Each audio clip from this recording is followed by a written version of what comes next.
Absolute Batman, issue 23. Scott Snyder writing with Nick Dragota on the R. So, we have a death this issue. Spoilers, of course. We always do spoilers for the books when we talk about them, but I'm making that clear now. I'm about to talk about who died. So, swerving everyone, Jason Todd is not the Robin who died first. Brother, if I could have placed money down, if you would have told me, hey, not to fully spoil, but a Robin dies in Absolute Batman 23, I'd have been like, ha, Jason again. Scott Snyder, you're hilarious. He's the brash one. He's the one that wants to go catch the Batman. And this is what happens. And no. Nope. Yep. It's Tim Drake meets his demise. Although for a second it looked like both of them were going to die, to be honest. It was kind of a surprise almost when Jason got back up and was like, what's going on? Because he's a doofus and got blindsided by what he thought was Batman, but was actually Clayface pretending to be Batman and using those big spikes on the bat's shoulders to like just impale Tim Drake. Yeah, it is an image that's gonna last through the Batman, the spiky Batman with the Robin hanging from one of the spikes. Definitely made an impact. So this issue, there's got a lot of parts to it, this issue, actually. It's got, Alfred kind of choosing to stick around, talking to his daughter about it. It's got the Robins kind of, like, they kind of play up the cheesecake Dick Grayson stuff a little bit, with him coming out of the bathroom and the other Robins sort of making fun of him for getting into shape to look good for the vote. And he's like, what vote? Turns out Gotham's voting on who the best Robin is, and he's currently in last place. So... What? Absolute Gotham is not our type of place, because we love Dick, right, Pete? Big fans of Dick here on this show, yes.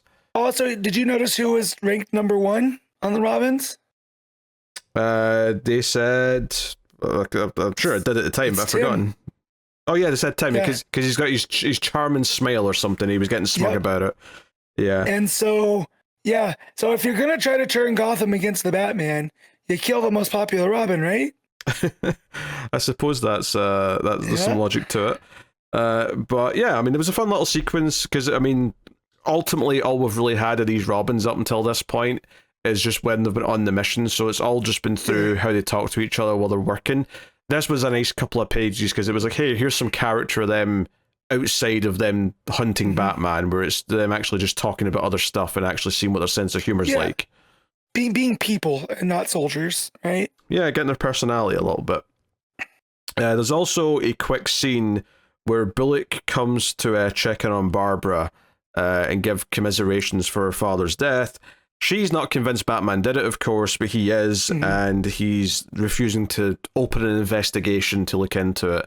So it ends in a sort of cold place, but it's really just setting up that she's, not accepting the story. She's wanting to look into it further, and she's getting apparently jacked, which maybe leading to her career as a possible Batgirl here. So and I'm looking at her bench form, and she's not putting in an arch, so she's lifting all that stuff pure.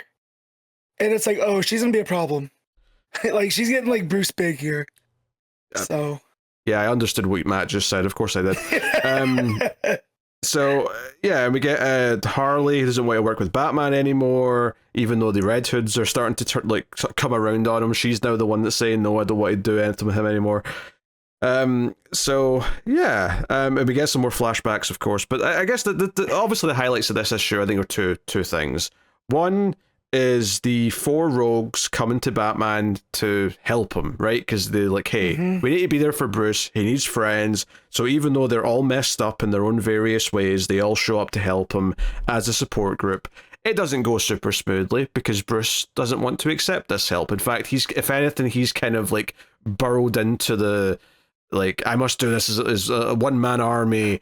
And not only that, he's completely lost his marbles because he starts talking about conspiracies about where they all were and where they were looking on the day that his dad got shot at the zoo. And the first couple are like, okay, Whalen was like near the crocodile or whatever, and you know, Oswald was looking at a penguin, but then he starts like trying to tie in the other two. It's like, oh, Riddler was looking at this, and that represents the god of like mischief or mysteries. And I'm like, well, okay, and Bruce, you're reaching here. You're reaching. Cheese is off the cracker. Yeah, the Joker by Joker telling him that Batman was a project, he is now just that seed of doubt in Bruce's brain is doing more damage than almost anything, right? Because now, not only does he not want to take help, but he seems like a raving lunatic, right? Like, you know. He does. He seems completely unhinged. And even when his mother shows up, and obviously the last time we saw her, we had a cliffhanger, not really been sure if the Court of Owls were going to kill her or not. She shows up and knows it's Bruce, right? Because Alfred or Gordon had sent her that letter, and Alfred's here now as well. Alfred even shoots him when he gets too aggressive, because he doesn't start hitting his mother, but he starts like punching the wall behind her, and it kind of feels like it's escalating. So Alfred kind of fires a shot off to like kind of de-escalate everything, and it feels like a really sort of sad, like an intervention that's not going well, where the person they're trying to help is not getting the message, he's not opening up, he's not healing in any way, he's just getting angry about it, and everyone's just feeling that sadness and like, oh god, we're not helping, we need to do something. You have to say, so according to Scott Snyder, that's the same shotgun that Bruce shot Alfred with at the beginning of the book when he didn't want Alfred's help. So Alfred turning around and shooting him with it. Snyder was calling it the change of life shotgun, because that shot kind of kicked Alfred into gear on what he was dealing with here in Gotham. And when Alfred shoots Bruce, he says Alfred's kind of point of mind is for him to do the same. Like, hopefully this will snap him out of it. But then on the bottom of that page, you have like, it's not quite a red string, right, map, but it's up on the wall and it makes like Scarecrow's face in there. So it really just shows like how low Bruce is, that he needed to be shot with a change of life shotgun, and it's all Scarecrow's fault. Yeah, I mean, it's not even just the red string, it's like even just all the notes he's got are all kind of like making the shape of the eyes and the mouth, and then the red string just kind of accentuates it by putting the crosses over the eyes and stuff like that. So Bruce leaves, Whalen says just let him go, and everyone sort of stays there defeated. It's a very sad scene, and we get more flashbacks to Bruce working for the mob boss and all that stuff, and that effectively builds up towards the ending where he's sent to collect, and he's told to beat up Matches Malone, and whilst Matches is begging, and the other guy from the mob's like, hey, like, why are you stopping? Like, it's time to finish this. Like, you need to keep going. Bruce makes a choice, right? He has this little flashback within the flashback where he's like, all of his friends and his family flash before his eyes. Gordon telling him to not fall in with this crowd, all that stuff. You know, scenes that we saw in previous issues. And he thinking about all that, he chooses to hit the mob guy instead with the bat. But it's like, okay, so this was a definitive moment in his story where he split away from doing the bad things and wanted to start doing good things. So I'm curious to see the follow-up on that actually next issue as well. Yeah. For sure. I also like on the bottom of that page where it's all the panels. Yeah. Where Matches saying, please stop. Bruce looks at himself in this like broken mirror or TV, whatever it was, this reflective surface. And he just sees like this masked figure, right? And I feel like it's ironic that he ends up doing something similar, but for a different cause, right? So he swaps in the baseball bat for the, iconic, I can't even talk right now. You know what I'm saying? for the symbol of the bat. The iconography. Nailed it. Thank you. That word. But yeah, just that, but the broken reflection there. Also, is Dragotta doing some great work because he's wearing that ski mask, but you can fully see his expression. Yeah. Like you can read his face. Yeah, and I mean, it's doing the classic kind of fractured mirror kind of thing where he's seen himself all split up and he's looking at who he's become. And yeah, it feels like a pivotal moment in his journey into becoming Batman. It feels like we're kind of getting the Batman origin story almost here. In fact, even the next time on says something like the bat is born. The bat is born, yeah. So it's like, oh, we're actually building up that, and it's almost like we didn't even realize that's what we were building to with this flashback story that started a few issues ago. Just because it's like, oh yeah, obviously we know the start of the backstory. We know about how his dad gets shot and all that, but like we never really thought about what's this Batman's version of, you know, like just before year one and like the build up to the start of the mission. Yeah. So yeah, it's like Batman year -1, right? Like. Where we're getting to there. Yeah. Just don't say 0 year, because Snyder will start getting ideas, and we don't. That's why I didn't. I didn't want to speak into existence, so I said year -1. Yeah. So yeah, but obviously the main event of the issue is absolutely, you know, Jason's being stubborn, goes out on his own in his mech suit to try and find Batman, and he does. And Batman's kind of interestingly, after that previous altercation with his family, he's like, I'm not here to fight. He seems to want to try and talk to Jason. And Jason tries to tie him up. He's like, oh, I captured the Batman all by myself. And then Tim shows up and says, yeah, I wouldn't let you patrol alone. I guess we captured Batman together. But as Batman's tied up and he's looking up at them celebrating on their mech suit, we see the clay start to kind of slide up the back of the mech suit and form on the head. And it forms into a bigger, even more demonic looking version of Batman. And one of my favorite things about the art in this issue, once it starts attacking them, is you can see at the face on the Clayface Batman has a more kind of monstrous mouth, almost like an actual bat almost. Yep. It looks really cool. And it's really good for differentiating between the two Batman, because you've got a panel of Batman looking up at this happening, then you've got a panel of this Clayface Batman. It's very good to instantly be able to tell which one you're looking at any given time. But yeah, the next page reveals what he's done, which is the giant spikes come out of the shoulder and impale Tim Drake, and he falls to the ground. And of course, when Jason comes to, he thinks it's Batman that's done this. He's like, oh, you killed Tim Drake. You've done this. So it is interesting now that as far as Gotham's going to be concerned, Batman has now killed Jim Gordon and Tim Drake. Now, we know neither of those are true, but, you know, that's the thing, right? So... yeah. Well, and also before we see Clayface show up, the crows start coming around, and that's what tips off Batman. That's something's about to happen. That's and he starts yelling. That's what puts the fear in him, because he immediately starts like being like, "Run! You need to run right now!" And they're too busy celebrating. They're like, "Aha! We can't Batman. We're the shit." Well, that's almost like his fear is what gives Clayface form, right? Because as he's telling them to run, that next panel has like the hands coming up, right?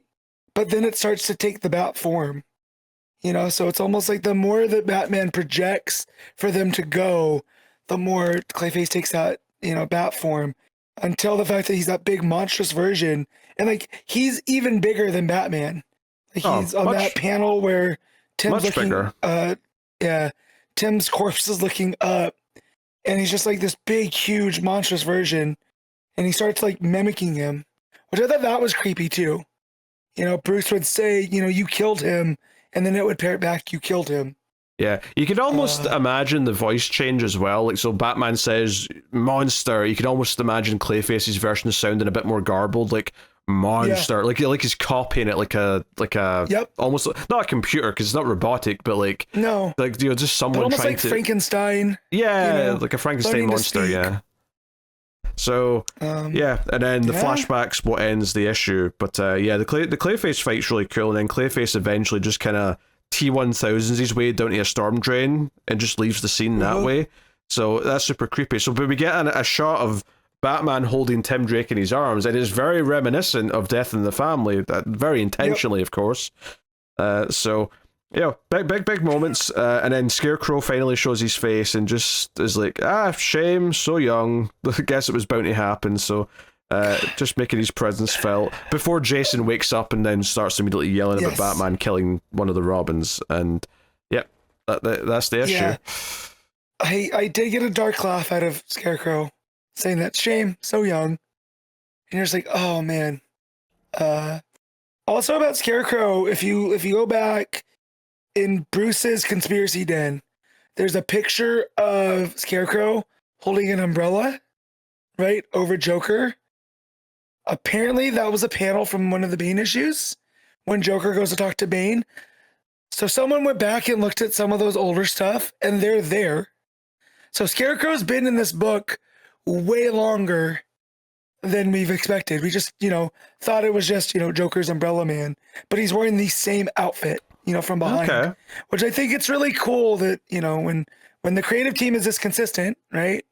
And it's been basically Dragottta doing all of these big arcs, that you can get those little Easter eggs in there. And yeah, it makes Scarecrow like this, until we get to Joker, it feels like he's the big boss right now, right? He's the one. And I know the arc's called Straw Man, which is a reference to that, but it almost feels like Scarecrow has done more damage now to Bruce than anybody has. Yeah. Yeah, he definitely feels like a big deal. He feels like a big threat that's really got into Batman's skin and has made Batman basically raving mad, as we've seen in this issue, and is successfully turning it up, where now more people are going to believe even worse things. Like, it's one thing for like one story of him killing Gordon to get out there, but now that there's a second victim, even people who were on the fence before are probably going to start believing that Batman's this killer.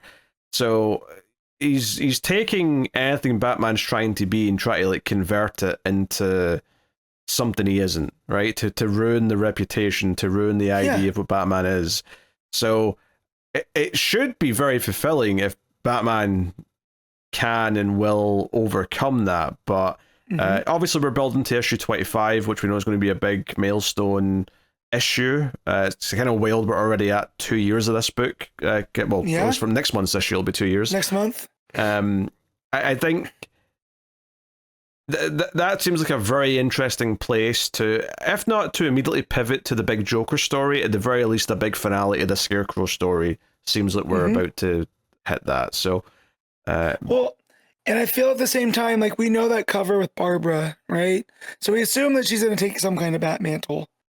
And so I also like that it's building that she's choosing to take the bat for herself, right? Whereas everyone in Gotham seems to be like, oh, he's bad, he's killing people. She knows the truth, right? She puts her dad's jacket on, has that, I'm assuming, the helmet that Batman had given her and the Ivy stuff. And she's going to make it her own, which I also like that countering, that Batman has made a positive impact, and some of the population might not be as easily swayed. Yeah, well, it's interesting that she would be, assuming she does take the mantle of the Bat, as we'd expect her to, she would be the first one who's kind of done that, because all the Robins have all kind of existed separately from him for a different purpose. Now, they may eventually become someone who works under Batman's wing, but up until now, that's not been the case. So it's interesting that Babs might end up being the first one. Obviously, he has worked with this Alfred. He has worked a little bit with Harley and the Red Hoods, but I think someone actually adopting the moniker feels like a big deal, and I think it's kind of cool that she gets to be the first one to do that, if that's indeed where we're going. And we're kind of guessing that it is just based on a cover that we've seen from... A cover? I mean, what her saying here that she knows that Batman didn't kill her dad, right? And telling that to Bullock. It lines up. Her training, It lines up with that expectation for sure. So, I mean, I think we're probably going down that path, but, we'll wait and see. Because if nothing else, this book likes to throw surprises and swerves at us based on what we expect is going to be in the lore and what oh, sorry, no, Gordon's dead. So, okay, I guess we're doing that. Oh, Tim Drake's the first Robin to die.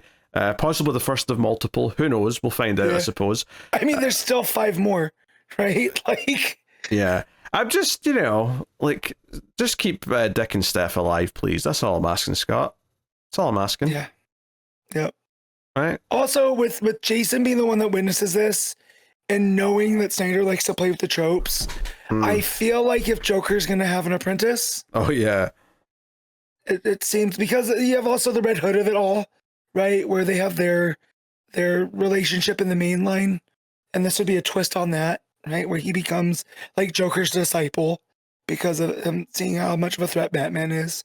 So I like how that's still at play, Yeah, I mean, regardless of where it goes, he's going to be super anti-Batman now. He's going to be like even more of the anxious, angry little shit who is just hell bent on getting to him.